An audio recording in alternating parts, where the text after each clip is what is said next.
الحمد لله الذي خلق الإنسان وكرمه وعلمه من البيان ما لم يعلم فسبحان الذي لا يحصى امتنانه باللسان ولا بالقلم ونشهد أن لا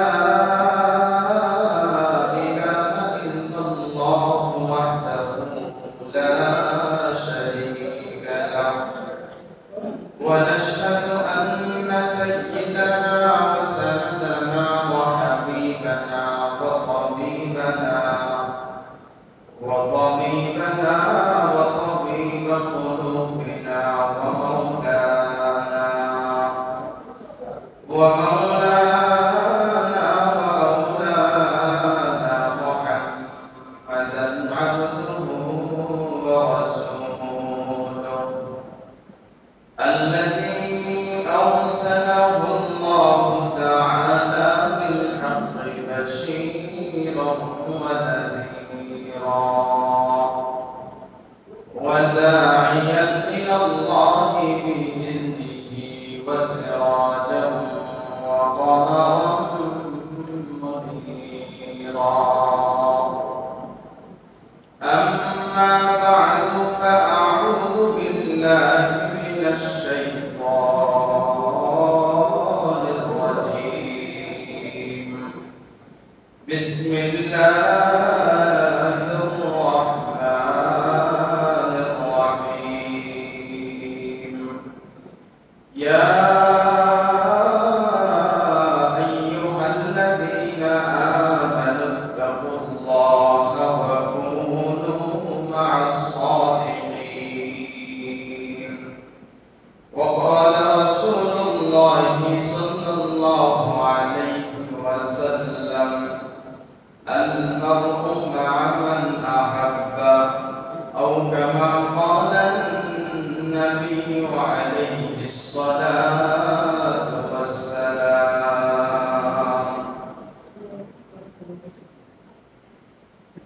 यहाँ हम सब मुसाफिर हैं वही आखिर ठिकाना कोई आगे रवाना है कोई पीछे रवाना أحب الصادقين ولست منهم لعل الله يرزقني صلاحا तेरे महबूब के यार शफाअत लेके आया हूँ हकीकत उसको तू कर दे मैं सूरत लेके आया हूँ हकीकत उसको तू कर दे मैं सूरत लेके आया हूँ न अज़मत लेके आया हूँ न शौकत लेके आया हूँ मोहब्बत लेके आया हूँ मोहब्बत लेके आया हूँ ला इलाहा इल्लल्लाह ला इलाहा इल्लल्लाह ला इलाहा इल्लल्लाह ला इलाहा इल्लल्लाह ला इलाहा इल्लल्लाह ला इलाहा इल्लल्लाह मुहम्मदुर रसूलुल्लाह सल्लल्लाहु अलैहि वसल्लम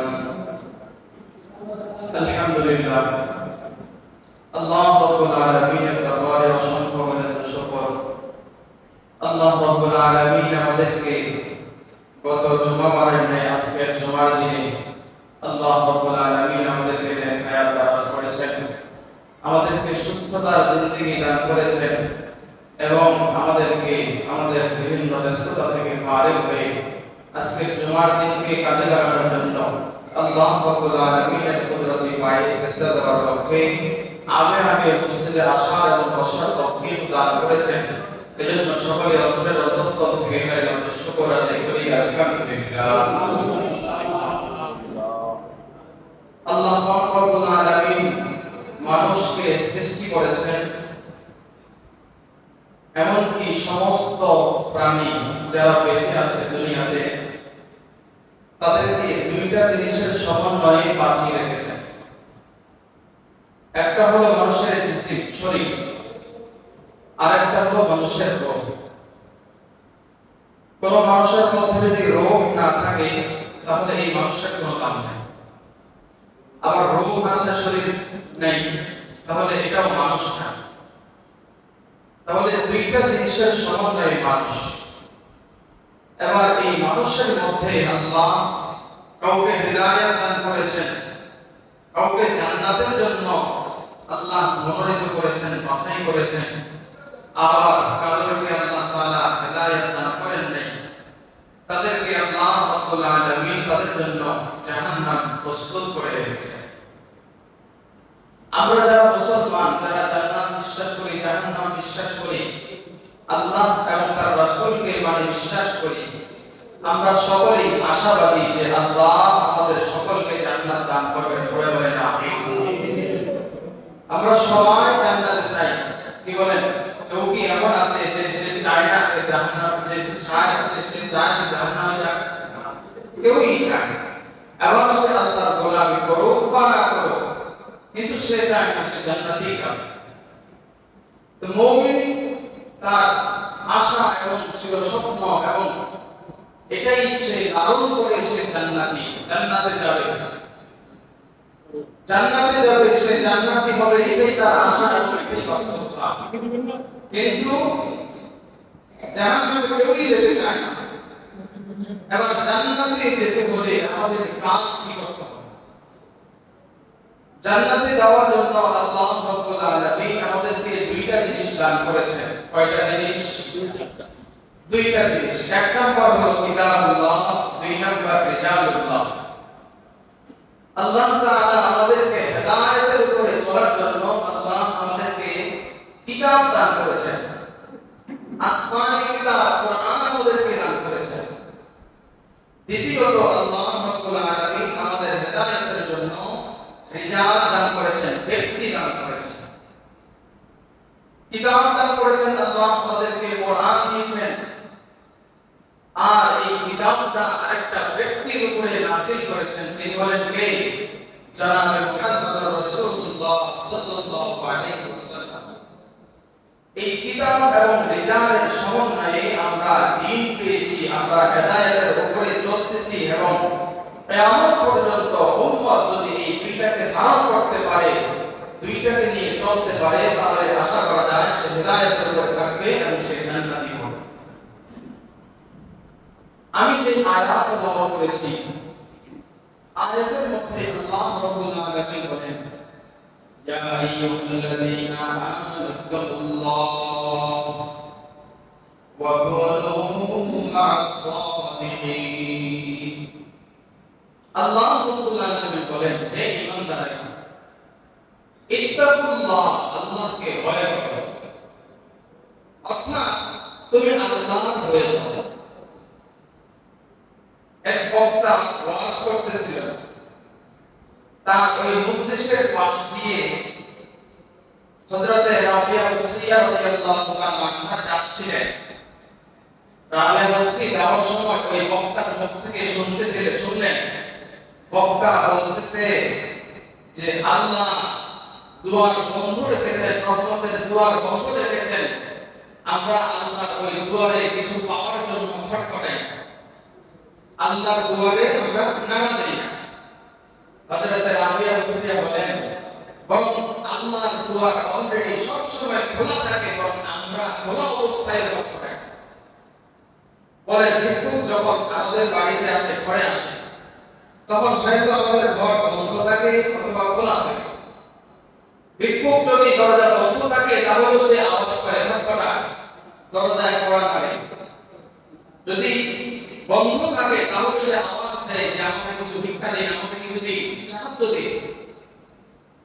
তাহলে আল্লাহ বন্ধ রাখেন নাই, আল্লাহ তার রহমত আমাদের জন্য সর্বদা উন্মুক্ত করে রেখেছেন। তবে আমরা আল্লাহ দেওয়ার জন্য রেডি, কিন্তু আমরা নিতে রাজি না, আমরা আল্লাহর কাছে চাই না। তো আল্লাহ রাব্বুল আলামিন বলেন, ইয়া আইয়ুহাল্লাযীনা আমানু তাকুল্লাহ, হে ঈমানদারেরা তোমরা আল্লাহকে ভয় করো। তাকওয়া অর্থ কি, তাকওয়া দ্বারা উদ্দেশ্য কি, এই আয়াতের প্রথম অংশের আলোচনা আজকে করলে সময় শেষ হয়ে যাবে। দ্বিতীয় অংশের আলোচনা আল্লাহ রাব্বুল আলামিন বলেন, ইত্তাকুল্লাহ, আল্লাহকে ভয় করো। অর্থাৎ বান্দা তুমি আমার হয়ে যাও, আর তুমি যদি আমার হয়ে যাও আমি তোমাকে। এবার আল্লাহ রাব্বুল আলামিন দ্বিতীয় অংশের মধ্যে বলেন, ওয়াকুনু মা'আস সাদিকিন, এবং তোমরা নেককারদের সাথে, আউলিয়া ইকরামদের সংস্রবে তোমরা থাকো। তাহলে আল্লাহকে পেতে হলে আল্লাহ ওয়ালা যারা, তাদের সান্নিধ্যে যেতে হবে, তাদের সোহবতে যেতে হবে। আমরা হযরত আলী মিয়া নবী রাহমাতুল্লাহি আলাইহি বলেন, আমরা সকলেই ভালো চাই, তবে নিজের ভালো চাই না, অন্যের ভালো চাই। অর্থাৎ নিজের সংশোধনের প্রয়োজন নাই, আমি যেভাবে আছি সেভাবেই ঠিক, তুমি ভালো চাই। হযরত আলী নবী রাহমাতুল্লাহি আলাইহি বলেন, সকলেই ভালো চায়, তবে নিজের না, অন্যের ভালো চায়। তুমি সংশোধন হয়ে যাও, তুমি চুরি করো না, তুমি বাটপারি করো না, তুমি রাজারি করো না, তুমি চিন্তাই করো না, আর আমি যেভাবে আছি সেভাবেই না। এজন্য কিছু কিছু মানুষ বলে, হুজুর আপনারা যেভাবে আছেন সেভাবে চলে, আপনারা আল্লাহকে ডাকবেন সেটা ঠিক আছে, আমরা আসলে গুনাহগার মানুষ, এভাবে আমাদের জিন্দেগি চলে যাচ্ছে, এভাবে মিটে যাবে। তবে আমরা আশা করি আল্লাহ আমাদেরকে মাফ করে দেবে, কারণ আল্লাহ অনেক বড় দয়ালু। তাহলে আল্লাহ রাব্বুল আলামিন আমাদেরকে বলতেছেন, ইয়া আইয়ুহাল্লাযীনা আমানু তাকুল্লাহ ওয়া কুনু মা'আস সাদিকিন। তো আল্লাহ বলেন যে তোমরা আল্লাহ ওয়ালাদের সাথে চলো, তাহলে তোমরা আমাকে পেয়ে যাবে। তো আল্লাহর সান্নিধ্য, আল্লাহকে আমরা পেতে চাই, কিন্তু আল্লাহর যে সৌন্দর্য, আল্লাহর যে রূপিয়া, এটা দেখে আমরা মুগ্ধ হই না, আশ্চর্যান্বিত হই না, আল্লাহ তাআলা অনুসরণ করে। হযরত জুনায়েদ বাগদাদী রাহমাতুল্লাহি আলাইহি, ওনার কাছে এক মহিলা এসেছে। এক মহিলা, সে তার স্বামীর ব্যাপারে অভিযোগ নিয়ে এসেছে। কি অভিযোগ? যে জুনায়েদ বাগদাদী রাহমাতুল্লাহি আলাইহির কাছে ওই মহিলা অভিযোগ করে, আল্লাহর ওলি, আপনি তো অনেক বড় বুজুর্গ মানুষ, আমার স্বামী মাঝে মাঝে আপনার দরবারে আসে, আমার স্বামীর ব্যাপারে আপনার কাছে একটা অভিযোগ যে আমি এত সুন্দর, আল্লাহ আমাকে অনেক সৌন্দর্য দান করেছেন, আমি অনেক গুণবতী, আল্লাহ আমাকে অনেক গুণ দান করেছেন, আমার এত গুণ, এত সৌন্দর্যের পরেও আমার স্বামী আমাকে ভালোবাসে না, আমার স্বামী অন্য নারীতে আসক্ত। হযরত জুনায়েদ বাগদাদী রাহমাতুল্লাহি আলাইহি ওই মহিলার এই কথা শুনে আশ্চর্যান্বিত হয়ে বেহুশ হয়ে গেলেন। জুনায়েদ বাগদাদী রাহমাতুল্লাহি আলাইহি কিছুক্ষণ বেহুশ হয়ে পড়ে রইলেন। এরপরে হযরত জুনায়েদ বাগদাদী রাহমাতুল্লাহি আলাইহিকে পানি দিয়ে সুস্থ করা হলো।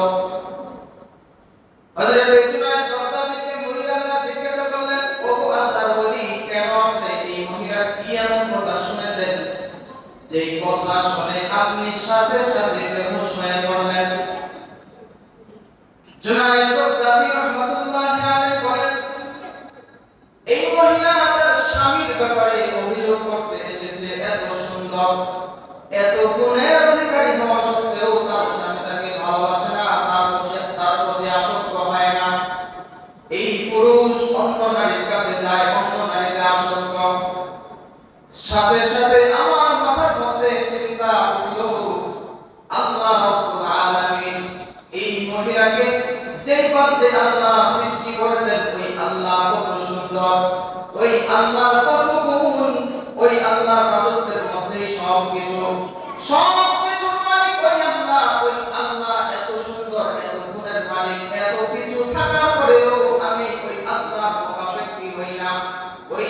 আল্লাহকে ছেড়ে দিয়ে আল্লাহ যেগুলোকে সৃষ্টি করেছেন আল্লাহর সৃষ্টি জীবের প্রতি আমি মুখাপেক্ষী হই, কোনো কিছুর প্রয়োজন হয় আল্লাহর কাছে চাই না, আল্লাহর কাছে হাত পাতি, তাহলে ওই মহিলার স্বামীর চাইতে বড় কাঠান্দা, বড় অযোগ্য, বড় নালায়েক, সবচাইতে বড় নালায়েক অযোগ্য হলাম আমি।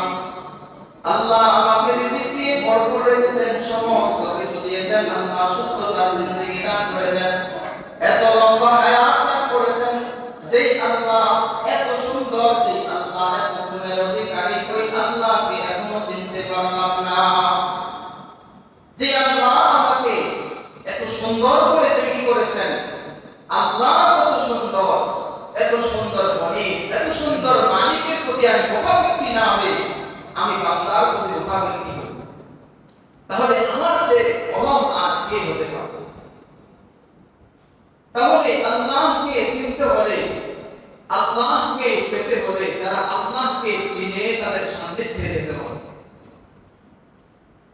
আমরা যারা অসুস্থ হই, যেমন সাধারণত কেউ যদি জ্বর হয়, আগে জ্বর হলে নাকা বের হতো, এখনকার যে সিজন বা এখন যে মৌসুম চলতেছে, সাধারণত অসুস্থ দুই দিন যদি জ্বর থাকে এরপরে বলে না এটা সাধারণ কোনো জ্বর নয়, হয়তো একটু হয়েছে, অথবা চিকনগুনিয়া হয়েছে, অথবা অন্য কিছু হয়েছে।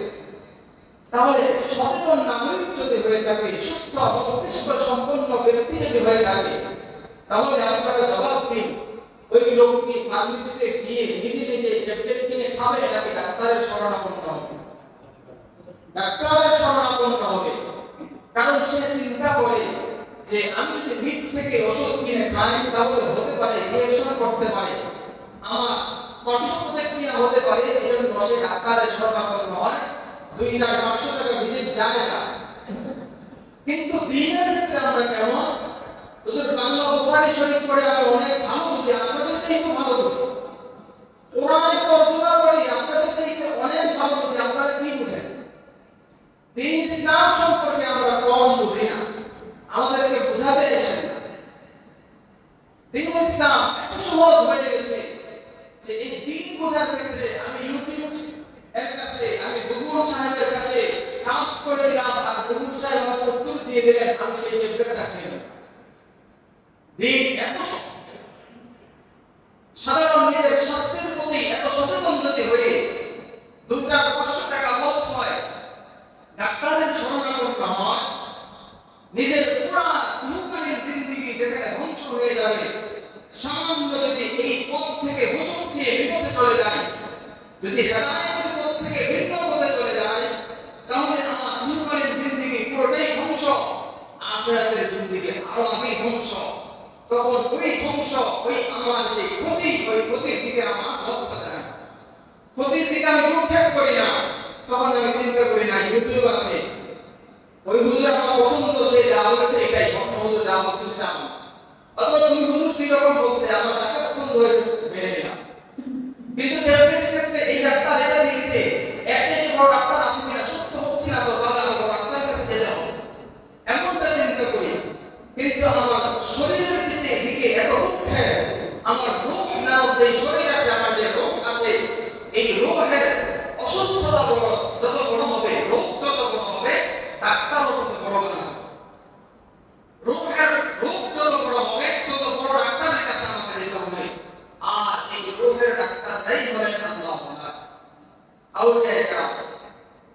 যারা আল্লাহকে চিনে, আল্লাহর পরিচয় যারা লাভ করেছে, তাদের কাছে গিয়ে আল্লাহর পরিচয় লাভ করা, আল্লাহকে চিনা, আর আল্লাহর পথ কোনটা সেটা অনুসরণ করা।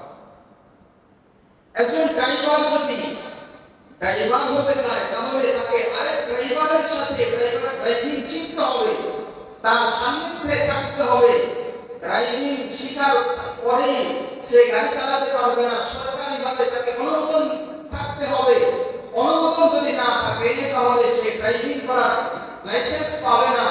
কিন্তু আমাদের ক্ষেত্রে এমন হয়ে যায়, নিজের ক্ষেত্রে এতই সহজ, নিজে নিজে গাড়ি চালিয়ে এরপরে যদি হাত একবারে ব্রেক ফেল করি তাহলে কোনো সমস্যা নাই, সমস্যা মনে করি। ড্রাইভিং এর ক্ষেত্রে যেরকম ড্রাইভারের শরণাপন্ন হতে হয়, ডাক্তারের ক্ষেত্রে যেরকম পড়াশোনা করে শেষ নয়, ডাক্তারদের সাহায্যে থেকে তাদের সাথে ইন্টারভিউ করতে হয়। আল্লাহকে যদি চিনতে হয়, আল্লাহ ওয়ালাদের সান্নিধ্য অবশ্যই লাগবে। আর আল্লাহ ওয়ালাদের সান্নিধ্য ছাড়া আল্লাহকে চেনা সম্ভব না। যেরকম ভাবে ড্রাইভার ছাড়া ড্রাইভিং শেখা সম্ভব না। নিজে নিজে যদি শিখতে চায় তাহলে হোঁচট খাওয়ার সম্ভাবনা অধিক পরিমাণে বেশি। এজন্য আল্লাহ রাব্বুল আলামিনের পরিচয় জানতে হলে আমাদের আহলুল্লাহদের সুহবতের প্রয়োজন আছে। আহলুল্লাহ যারা আছেন, আউলিয়ায়ে কেরাম যারা আছেন, আল্লাহ ওয়ালা যারা, তাদের সাথে থাকলে তাদের সুহবত নিলে ফায়দা কি, তাদের সুহবত না নিলে আমাদের ক্ষতি কি? আউলিয়ায়ে কেরাম যারা আছেন, যারা আল্লাহ তাআলার প্রিয় মাহবুব বান্দা, তাদের সাথে যদি থাকি তাহলে আল্লাহকে তারা কিভাবে চিনে, তো আমাদের জন্য আল্লাহ অতি নিকটে যাওয়া তাদের মতো সহজ হয়ে যাবে। হযরত নবী করিম সাল্লাল্লাহু আলাইহি ওয়াসাল্লামের সান্নিধ্য যারা পেয়েছেন তাদেরকে বলা হয় সাহাবী। সাহাবী যাদেরকে বলা হয় তাদেরকেই বলা হয় যারা নবীর সান্নিধ্য পেয়েছেন। যারা নবীর সান্নিধ্য পায় নাই, নবীকে যারা দেখে নাই, তাদেরকে সাহাবী বলা হয় না।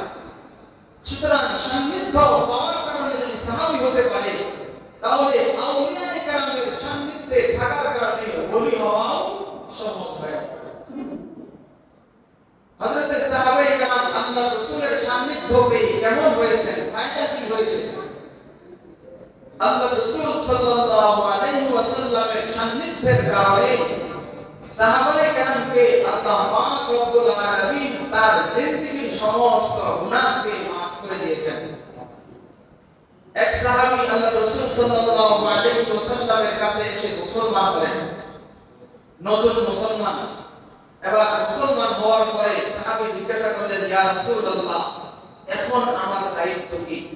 আল্লাহ রাসূল সাল্লাল্লাহু আলাইহি ওয়াসাল্লাম বললেন, অমুক জায়গায় মুসলমানদের সাথে বেঈমানদের যুদ্ধ হচ্ছে, সুতরাং তুমি ওই যুদ্ধে শরীক হও। আল্লাহ রাসূল সাল্লাল্লাহু আলাইহি ওয়াসাল্লামের ওই সাহাবী ওই যুদ্ধে অংশগ্রহণ করে, আর অংশগ্রহণ করে ওই যুদ্ধের মধ্যে শাহাদাত বরণ করে।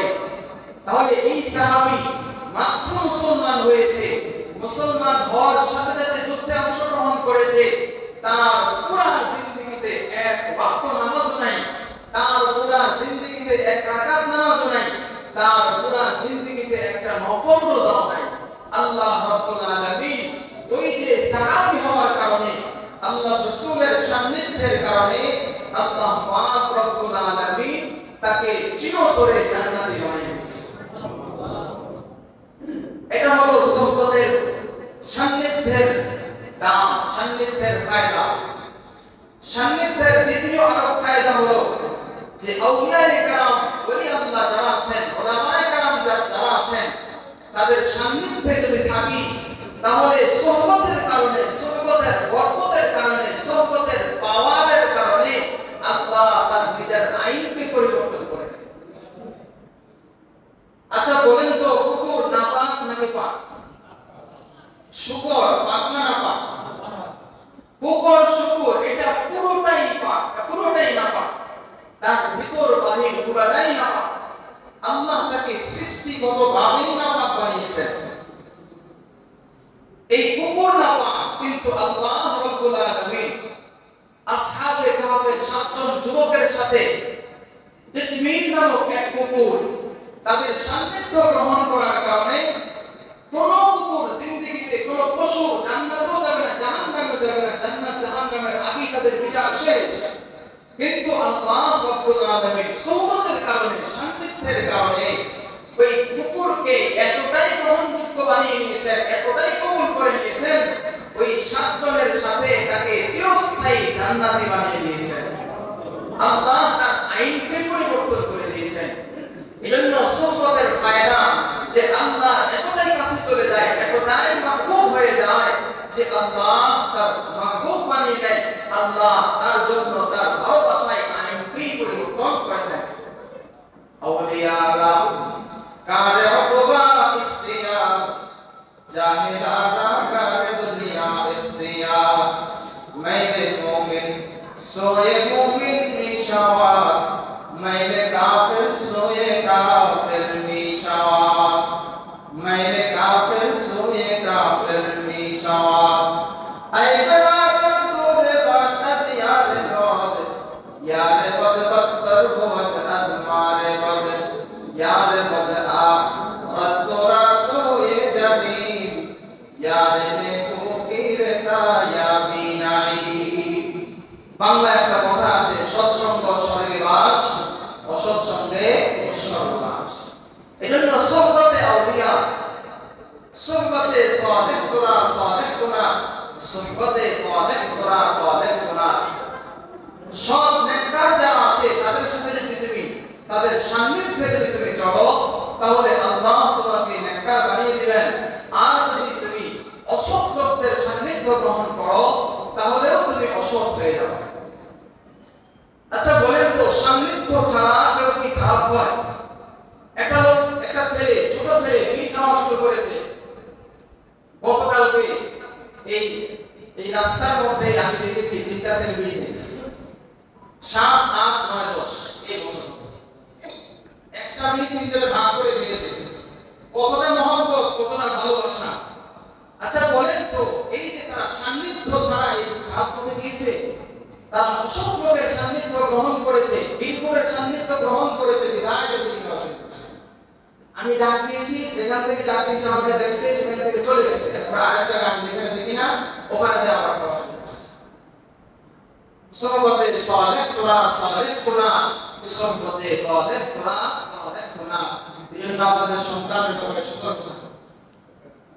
সন্তান কার সাথে মিশতেছে কোথায় যাচ্ছে তাদের দৃষ্টিভঙ্গি কি তাদের চালচলন কোন দিকে কার সাথে সে চলে এই তাদের রদবদল পরিবর্তন আপনার সব সময় ধ্যানের মধ্যে রাখেন তাহলে আপনার সন্তান ভালো থাকবে অন্যথায় সন্তান বিপথগামী হয়ে যাবে সোহবতের তৃতীয় আরেক ফায়দা হলো আল্লাহ রাসূল সাল্লাল্লাহু আলাইহি ওয়াসাল্লাম এই সোহবতের একটা মিসাল দিয়েছেন উদাহরণ দিয়েছেন যে সোহবত যারা সৎ মানুষের সাথে চলে যারা সৎ লোকের সান্নিধ্য অবলম্বন করে তাদের উদাহরণ হলো আতরওয়ালার সঙ্গে অর্থাৎ আতরের দোকানে যদি আমি যাই তাহলে হয়তো আতরওয়ালা আমাকে এমনিতে ফ্রিতে আতর দিবেন অথবা আতর চেক করার জন্য দিবেন অথবা আমি আতর কিনবো তিনটার কোনো একটা অবশ্যই হবে অথবা যদি কিছুই না দেয়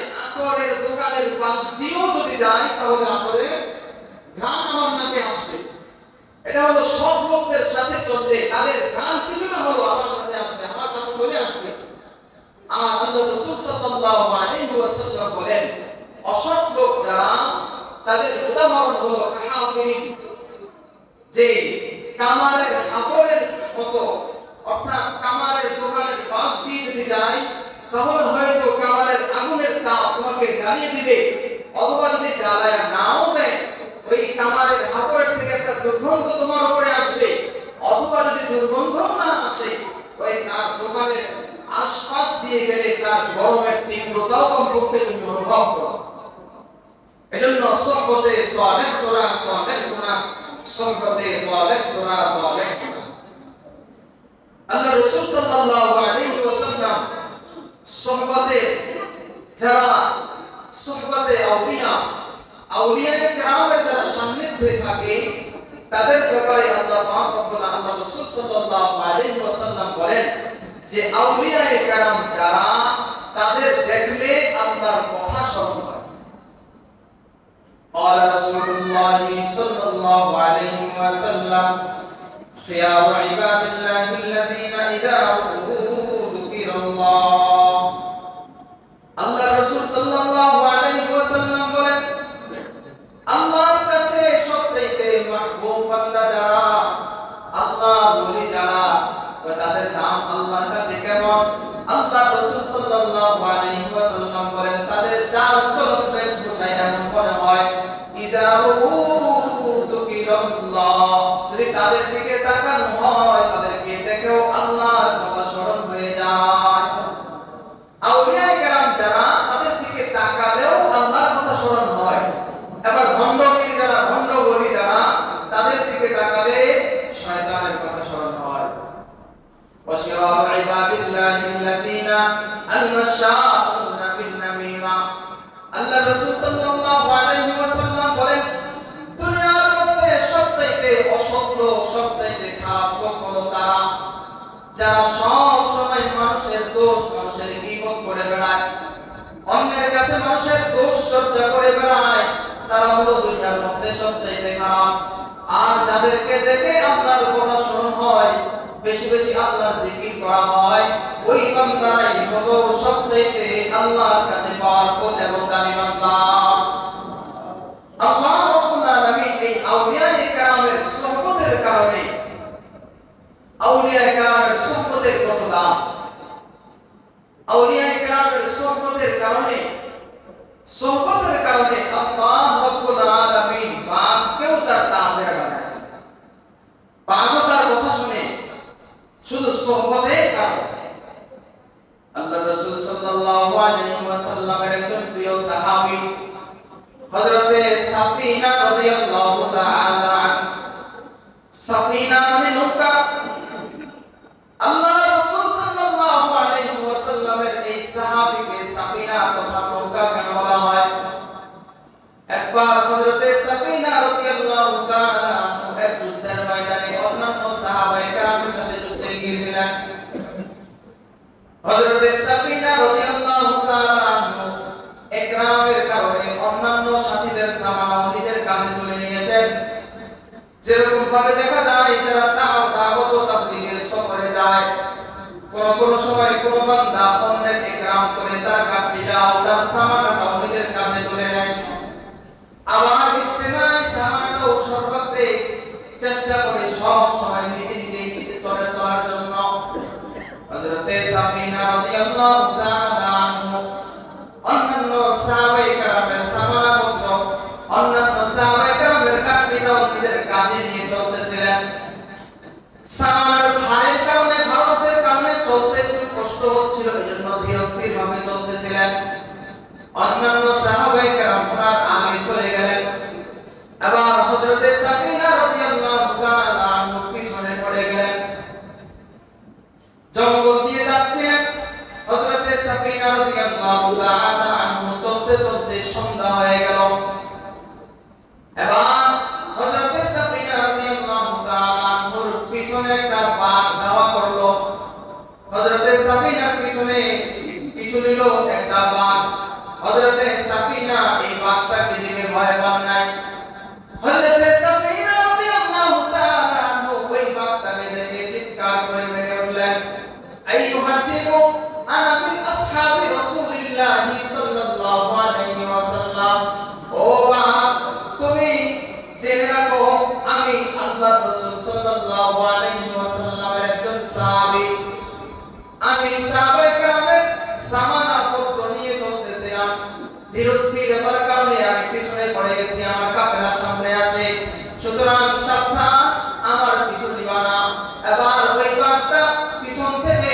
সামনের দিকে চলে গেল সামনের দিকে হযরতে সাফিনা রাদিয়াল্লাহু তাআলা আনহুর সামনে গিয়া লেজটাকে নাড়ায় আর বুঝায় ও সাফিনা তোমার কোনো ভয় নাই চলো আমি নিজেই তোমাকে রাস্তা দেখাই আউলিয়ায়ে কেরামের সুহবতের কারণে আল্লাহর রাসূলের সুহবতের কারণে বাঘকেও মানুষের তাবের বানায় দিয়েছে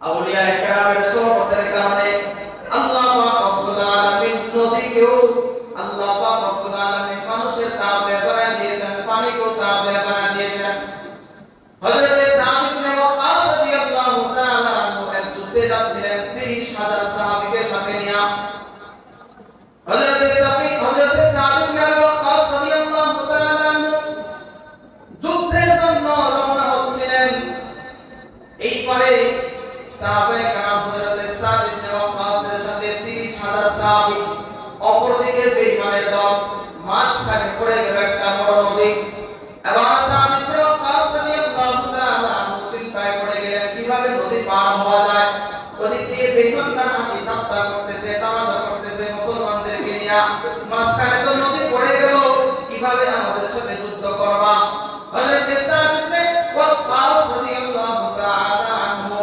একবার আল্লাহু আকবারের তাকবীর দিয়া নিজের ঘোড়াটাকে নদীর মধ্যে নামায়া দিলেন। ঘোড়াটা যখন চলা শুরু করলো, হযরতে সাদ ইবনে ওয়াক্কাসের পিছনে সমস্ত সাহাবায়ে কেরাম ৩০,০০০ সাহাবীরা প্রত্যেকেই তাদের ঘোড়াকে নামায়া দিল। সাদ ইবনে ওয়াক্কাস রাদিয়াল্লাহু তাআলা আনহু পিছনে ৩০,০০০ সাহাবীরা সমস্ত সাহাবীরা ঘোড়াকে নামায়া দিল। এবার ওই নদী দিয়া ওই পারে চলে গেল।